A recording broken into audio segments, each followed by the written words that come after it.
Hello everyone. मैं आपको actual ये चीज़ दिखाऊंगा आज के न्यूट्रल में आपने कभी देखे कि आर वाई बी के जब आप क्लैम मीटर लगा के जब एम्पियर लेते हो तो साथ ही साथ कभी चेक भी किया करो कि न्यूट्रल में कितना करंट ये हो रहा है। तो न्यूट्रल में करंट क्यों बहता है मालूम है? क्योंकि आपका एक तो अनबैलेंस लोड रहता है, ठीक है। अनबैलेंस लोड रहने की वजह से न्यूट्रल में करंट फ्लो होता है, स्पेशली फॉर थ्री फेस का अगर आप चेक करोगे ना, R phase, Y phase, B phase, तो उसमें न्यूट्रल में हमेशा आपको अगर अनबैलेंस है तो करंट आपको शो करेगा। इसके लिए दूसरा क्या मालूम है तरीका, यानी वो न्यूट्रल को आप कैसे ये करोगे कि यार इसमें न्यूट्रल करंट आ रहा है तो उसका कैलकुलेशंस कैसा रहता है, उसको कैसे ये करते हैं वो आपको फॉर एग्जांपल अगर हमेशा याद रखना कि अगर तुम्हारा लोड बैलेंसिंग है तो neutral current should be zero, ठीक है। अगर आपका आर फेस 10 एम्पेयर ले रहा है, वाई फेस 10 एम्पेयर ले रहा है, हाँ, और बी फेस अगर 10 एम्पेयर ले रहा है तो न्यूट्रल ज़ीरो रहता है। लेकिन मोस्टली है ना ये बैलेंस लोड कभी रहता नहीं है, कभी भी देखोगे। क्यों? क्योंकि कहीं ना कहीं इक्विपमेंट चालू हुआ या बंद हुआ, अगर कोई बहुत डीबी में बहुत सारे कनेक्शंस है फॉर एग्जांपल, तो कोई किसी का लोड चालू हुआ, जैसे कि फ्रिज कट ऑफ लेता है या एसी का कंप्रेसर कट ऑफ लेता है, तो उसके वजह से चांसेस रहते हैं के अनबैलेंस लोड होने के, और उसके बाद वो न्यूट्रल में करंट दिखाई देता है। जितना कोशिश करने का कि अगर ज़्यादा वेरी कर रहा है तो उस चीज़ को क्या करने का, अगर समझ लो वन फेस में अगर 40 के आसपास ले रहा है और बाकी के दूसरे दोनों फेस में जब लोड पे डालने के बाद भी समझ लो आपका फुल लोड चालू है सब जगह पे, डीबी का फुल लोड ऑन है, और उसके बावजूद यानी आपने अगर चेक किए कि वन आर फेस में 40 के आसपास है, बी फेस में समझ लो 10 आ रहा है, और वाई फेस में अगर 5 एम्पेयर आ रहा है, मीन्स आपने उस चीज़ को फिर क्या वेरी करके फिर बैलेंस करना है। जितना मैक्सिमम बैलेंस करोगे उतना आपके सिस्टम के लिए हेल्थी रहता है वो चीज़, ठीक है। इसके लिए फिर अगर मैं आपको है ना एक ये बता रहा हूँ, कैलकुलेशन बता रहा हूँ, जैसे कि अभी आप यहाँ पे देख रहे हो, ठीक है। अगर आर वाई बी, अगर समझ लो मेरा करंट आर फेस में 10 है, वाई फेस में 10 है और बी फेस में 10 है, तो आपका न्यूट्रल जो है वो हमेशा ज़ीरो होना चाहिए, ठीक है। या आपका न्यूट्रल जो है हमेशा ज़ीरो होना चाहिए जब बैलेंसिंग रहेगा तब।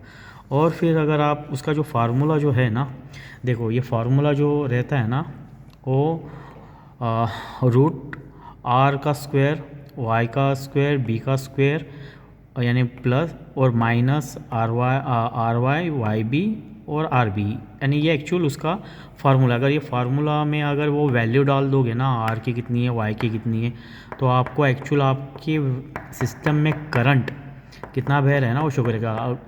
कैसे मालूम है? अगर आपने समझ लो क्लैम मीटर ले लो, ओके, उससे तीनों फेस के करंट चेक कर लो, आर वाई बी के, और जब करंट चेक करोगे उसके बाद न्यूट्रल का भी करंट चेक कर लो, तो उसमें जो एम्पेयर लेगा ना वो एक्चुअली ये फार्मूला में अगर वो एम्पेयर आप डाल दोगे ना, आपको न्यूट्रल करंट में उतना करंट दिखाई देगा दोनों इसमें, ठीक है। जब फॉर एग्ज़ाम्पल अगर मान लो कि हमने आर फेस में 40 एम्पेयर ले रहा है, ठीक है, वाई फेस में 30 एम्पेयर ले रहा है और बी फेस में अगर 20 एम्पेयर ले रहा है, तो ये वैल्यू जब हम इस फार्मूला में डालोगे तो आर की value 40 square, Y B two, R Y Y B A, इसकी जब आप वैल्यू उसके अंदर फिट करोगे तो न्यूट्रल करंट आपको मैं दिखाता हूँ। देख लो, अगर यहाँ पे अगर देखोगे, ठीक है, तो आर का जो आर 40 एम्पेयर ले रहा है तो उसको अगर इंटू 2 करोगे, यानी तो उसका ऑलमोस्ट कितना आएगा, 1600। आप कैलकुलेट करके देख लो, चाहिए तो आपको मैं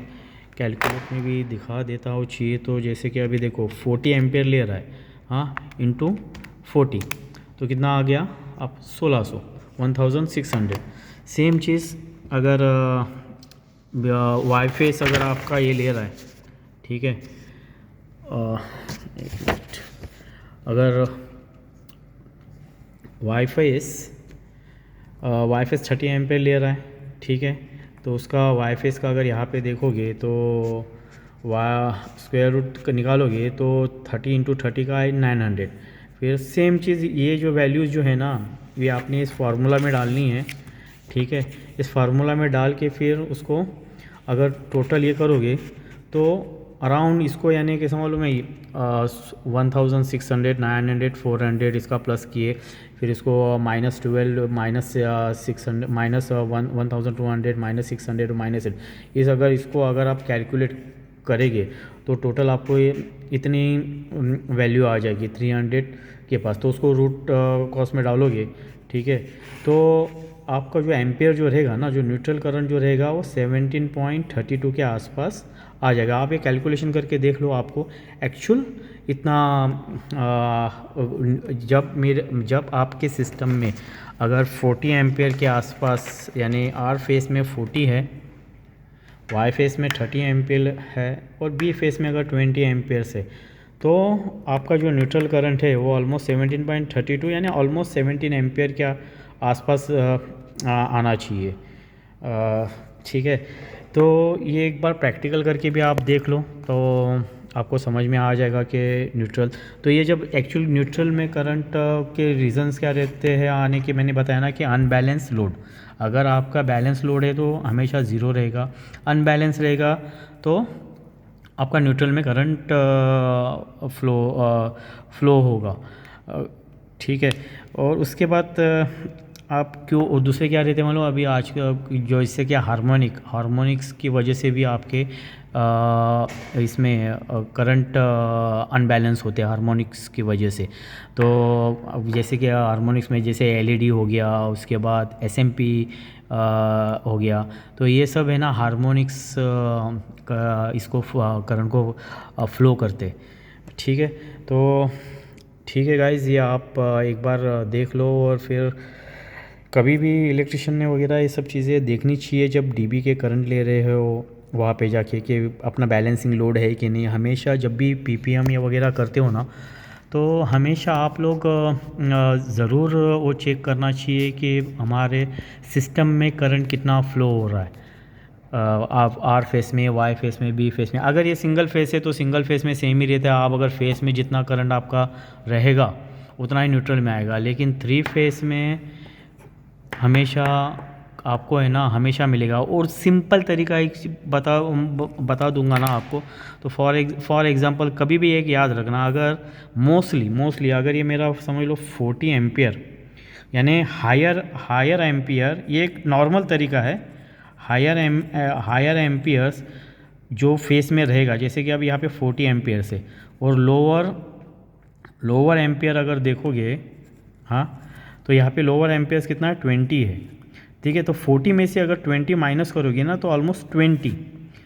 तो ये एक नॉर्मल ये तरीका है कि 20 एम्पियर के आसपास में ही करंट न्यूट्रल में रहेगा। यानी हायर करंट जो आता है उसमें से लोअर करंट उसको माइनस कर दो तो वो मिल जाएगा। लेकिन एक्चुअल उसका जो करंट का जो फार्मूला जो निकालते हैं वो ये टाइप में निकालते हैं, याद रखना हमेशा। ठीक है, ओके गाइस, और कुछ जो भी रहेगा मैं बताते रहूँगा। अगर स्पेशली जो ये कैसे बेसिक चीज़ें बेसिक इलेक्ट्रिशियंस को आनी चाहिए, स्पेशली उसके लिए कि बेसिक जो फंडामेंटल और सारी चीज़ें रहती है ना वो बहुत ज़रूरी है उनको सीखना और एक्चुअल सिखाना भी। एक्चुअल कोशिश करनी चाहिए हर किसी ने कि बेसिक चीज़ें सिखाया जाए, वो जितना हो सकता है उतना आप सिखाया करो टेक्नीशियंस को, इलेक्ट्रिशियंस को, उनको ग्रोथ करो उतना वो आपके लिए भी अच्छा है और उनके लिए भी अच्छा है। और उनके भी फ्यूचर्स ब्राइट हो जाएंगे जितना वो सीखेंगे, पढ़ेंगे, उस चीज़ का नॉलेज लेते रहेंगे। छोटी छोटी चीज़ें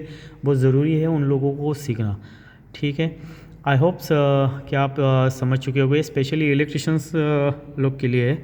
ठीक है, या बाकी के लोग भी सीख सकते हैं ऐसा नहीं, लेकिन स्पेशली ये इलेक्ट्रिशियंस लोग ने ये चीज़ें देखनी चाहिए। ठीक है guys, thank you very much.